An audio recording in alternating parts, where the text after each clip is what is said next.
রাঙা ভিডিওটা সবার সামনে প্লে করলে সবাই দেখে তো অবাক হয়ে যায়, যেখানে আহিরি তার সমস্ত কুকীর্তি একে একে স্বীকার করে নিয়েছে। এইসব দেখে আহিরিও তো ভয় পেতে থাকে, কিন্তু সেই বা কী করবে, সে একলব্যকে বোঝানোর চেষ্টা করে। একলব্য তো ভিডিওটা দেখে বলে, চুপ আহিরি চুপ, তুমি কি ভেবেছো আমি তোমাকে ডাউট করিনি? প্রতি মুহূর্তে আমি তোমাকে ডাউট করেছি।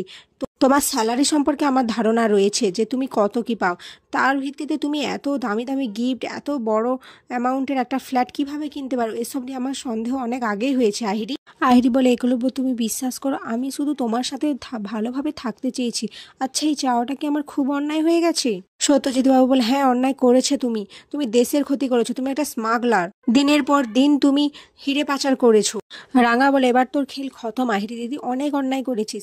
এরপর আহিরি তো তেলে বেগুনে জ্বলে ওঠে, বলে, অন্যায়? আমি কোনো অন্যায় করিনি, তোমাকে আমি মারতে চেয়েছি, বেশ করেছি, ঠিক করেছি, আবার করব। আর তুমি কি খেল শুরু করলে? এবার তো খেল আমি শুরু করব। তোমাকে আমি যেটা বলেছিলাম এবার আমি সেটা করে দেখাবো। একলব্য আর আমার ঘনিষ্ঠ মুহূর্তের ভিডিওগুলো আমি সব ভাইরাল করে দেবো। এদিকে একলব্য এসব শুনে তো আকাশ থেকে পড়ে, আহিরি এসব তুমি কি বলছো? আমাদের মধ্যে সেরকম সম্পর্ক ছিল না যে আমরা ঘনিষ্ঠ মুহূর্তে এরকম, তুমি কি বলছো এসব? তোমাকে কিন্তু আমি সেই অধিকার দেইনি যে তুমি আমার মান সম্মান নিয়ে ছেলে খেলা করবে।